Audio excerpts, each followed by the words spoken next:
ಇದು ಕೆಲವರು ಹೇಳ್ತಾ ಇರೋದು. ಎಷ್ಟು ವ್ಯಕ್ತಿಗಳು ಏನು ಮಾಡ್ತಾವ್ರೆ, ಮಾಡಕ್ಕೆ ಕೆಲಸ ಇಲ್ಲದೆ ಸುಮ್ಮನೆ ಇರ್ತಾರೆ, ಪಬ್ಲಿಸಿಟಿ ಬೇಕು ಅವ್ರಿಗೆ. ಅಂಥ ವ್ಯಕ್ತಿಗಳು ಎಂಥ ವಿಷಯದಲ್ಲಿ ಪಬ್ಲಿಸಿಟಿ ಸಿಕ್ಕೋದು, ಸೆನ್ಸಿಟಿವ್ ವಿಷಯದಲ್ಲಿ. ಆ ಥರ ಇವತ್ತು ಯಾರೋ ಒಬ್ಬರು ಸುಚಿತ್ರಾ ಕೃಷ್ಣಮೂರ್ತಿ ಅನ್ನೋರು ಯಾರೋ ಸಿಂಗರ್ ಒಂದು ಟ್ವೀಟ್ ಮಾಡಿದ್ದಾರೆ. ಏನಂತ ಟ್ವೀಟ್ ಮಾಡಿದ್ದಾರೆ, ಬೆಳಿಗ್ಗೆ ಎದ್ದು ಮುಸ್ಲಿಮ್ಸ್ ಅವರು ಮಸೀದಿಯಲ್ಲಿ ಅಲ್ಲಾನ ಪೂಜಿಸುವಾಗ ನಮಗೆ ಡಿಸ್ಟರ್ಬ್ ಆಗುತ್ತೆ ಅಂತ.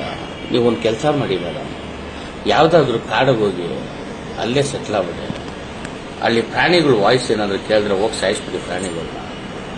ನಿಮ್ಮಂಥವ್ರು ಬೇಕಾ? ಅವ್ರ ದೇವ್ರನ್ನ ಬೆಳಿಗ್ಗೆ ಎದ್ದು ಪೂಜಿಸ್ತಾರೆ, ಅದು ಅವ್ರ ಸಂಸ್ಕೃತಿ ಸಂಪ್ರದಾಯ. ಅರ್ಥ ಆಯ್ತಾ? ನಾವು ಬೆಳಿಗ್ಗೆ 5:15 ಹೋಗ್ತೀವಿ, ದೇವಸ್ಥಾನ ಗಂಟೆ ಹೊಡಿತೀವಿ, ನಮ್ಮ ದೇವ್ರನ್ನ ಪೂಜಿಸ್ತೀವಿ, ಅದು ನಮ್ಮ ಸಂಸ್ಕೃತಿ ಸಂಪ್ರದಾಯ. ಯಾವತ್ತಾದ್ರೂ ಅವ್ರು ಬಂದು ನಾವು ಗಂಟೆ ಹೊಡಿಯೋದ್ರಿಂದ ಡಿಸ್ಟರ್ಬ್ ಆಗ್ತಿದೆ ಅಂತ ಅಂದೋರ? ನಿಮ್ಮಂಥ ಕೆಲವು ಕಚಡ ವ್ಯಕ್ತಿಗಳು ಏನು ಮಾಡ್ತಿದ್ದೀರಾ? ಈ ಸೋನು ನಿಗಮ್ ಮಾಡುತ್ತಲ್ಲ, ಹಿಂದೂ ಮುಸ್ಲಿಮ್ಸ್ ಅದೇ ಸೇಮ್ ಮಸೀದಿ ವಿಷಯ ಸೋನು ನಿಗಮ್ ಎತ್ತಿದ್ದ.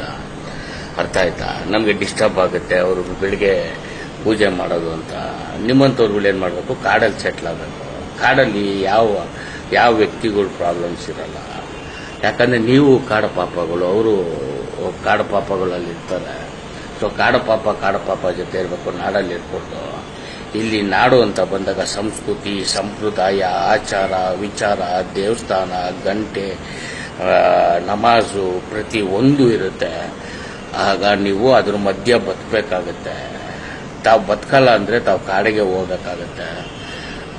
ಗಂಟೆ ನಿಲ್ಸಕ್ಕೆ ಯಾವ ಸರ್ಕಾರಕ್ಕೂ ಅಧಿಕಾರ ಇಲ್ಲ. ಅಂದರೆ ದೇವಸ್ಥಾನದಲ್ಲಿ ಹೊಡೆಯೋ ಗಂಟೆಗೆ, ಬೆಳಗ್ಗೆ ಹೊಡೆಯೋ ಗಂಟೆನ ಅಥವಾ ಮಸೀದಿಯಲ್ಲಿ ನಮಾಜ್ ಮಾಡೋದನ್ನ ಬೆಳಗ್ಗೆ ನಮಾಜ್ ಮಾಡೋದನ್ನ ನಿಲ್ಸಕ್ಕೆ ಯಾವ ಸರ್ಕಾರಕ್ಕೂ ಅಧಿಕಾರ ಇಲ್ಲ. ಅದು ತಪ್ಪು ಕೂಡ. ಯಾಕಂದರೆ ಇಲ್ಲಿ ನಡೀತಾ ಇರೋದು ಸಂಸ್ಕೃತಿ ಸಂಪ್ರದಾಯ ಆಚಾರ ವಿಚಾರ ದೇವರು. ಇದು ನಡೆಯುವಾಗ ಇವೆಲ್ಲ ಸಹಜ. ಅದ್ರ ಮಧ್ಯೆ ನಾವು ಬದುಕಬೇಕು. ಯಾಕಂದರೆ ನಾವು ಆಚಾರ ವಿಚಾರ ಸಂಸ್ಕೃತಿ ಸಂಪ್ರದಾಯ ನಡೆಸ್ಕೊಂಡು ಬದುಕಬೇಕಾಗುತ್ತೆ. ಬದುಕ್ತಾ ಇದ್ದೀರಿ. ಕೆಲವು ಕಚಡ ವ್ಯಕ್ತಿಗಳು ಏನು ಮಾಡ್ತಾರೆ, ಅವ್ರಿಗೆ ಆಚಾರ ವಿಚಾರ ಸಂಸ್ಕೃತಿ ಸಂಪ್ರದಾಯ ಕಲ್ಚರು ಏನೂ ಇರಲ್ಲ, ದೇವ್ರ ಬಗ್ಗೆ ಭಯನೂ ಇರಲ್ಲ. ಅಂಥವ್ರು ಈ ಥರ ಸ್ಟೇಟ್ಮೆಂಟ್ ಕೊಡ್ತಾರೆ. ನಾನು ಯಾವತ್ತೂ ಹೇಳ್ತೀನಿ, ಮುಸ್ಲಿಮ್ಸ್ ಅವರೇ ನಿಮ್ಮ ಪರವಾಗಿದ್ದೀವಿ. ನೀವು ಬೆಳಿಗ್ಗೆನೂ ನಮಾಜ್ ಮಾಡಿ, ಮಧ್ಯಾಹ್ನನೂ ಮಾಡಿ, ಸಾಯಂಕಾಲನೂ ಮಾಡಿ. ಯಾಕಂದರೆ ನನ್ನ ಮನೆ ಮುಂದೆ ಇರೋದೇ ಮಸೀದಿ.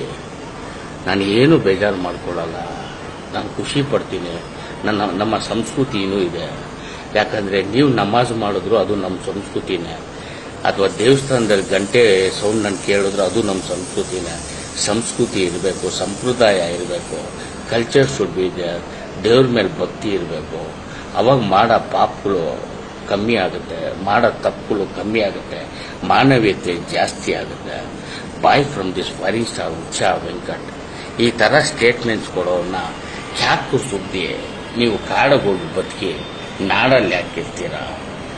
ನಾವು ಬರ್ತಿರೋದು ಸಂಸ್ಕೃತಿ ಸಂಪ್ರದಾಯ ಕಲ್ಚರಿಂದ. ಅರ್ಥ ಆಯ್ತಾ ಅಂತ ಅವ್ರಿಗೆ ತಿಳಿಸಿ. ಅರ್ಥ ಆಯ್ತಾ ಮೇಡಮ್? ನಿಮಗೆ ಭಾಳ ಡಿಸ್ಟರ್ಬ್ ಆಗಂಗಿದ್ರೆ ಯಾವುದಾದ್ರೂ ಕಾಡು ನಾನೇ ಸಜೆಸ್ಟ್ ಮಾಡ್ತೀನಿ.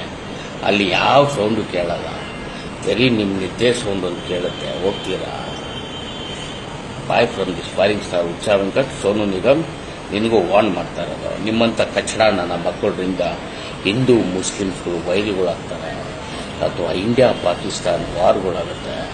ಯಾಕಂದರೆ ಇದು ನಿಮ್ಮಂಥ ಕೆಲವು ಕಚಡ ಸ್ಟೇಟ್ಮೆಂಟ್ಸ್ಗಳು ಕೊಡೋದ್ರಿಂದ ಎಷ್ಟೋ ಜನ ಹಿಂದೂ ಮುಸ್ಲಿಮ್ಸ್ ಚೆನ್ನಾಗಿದ್ರು ವೈರಿಗಳಾಗ್ತಿರೋದು. ಇಂಥವ್ರನ್ನ ಏನು ಮಾಡಬೇಕಂದ್ರೆ ಚಪ್ಪಲಿ ತೊಗೊಂಡು ಹೊಡಿಬೇಕು. ಆದರೆ ಹೆಣ್ಮಗು ಸುಚಿತ್ರಾ ಕೃಷ್ಣಮೂರ್ತಿ ಅವರು ತಾವು ಹೆಣ್ಮಗು, ತಮ್ಗೆ ಹೇಳ್ತಿಲ್ಲ, ಸೋನು ನಿಗಮ್ಗೆ ಹೇಳಿದ್ದು. ಅರ್ಥ ಆಯ್ತಾ?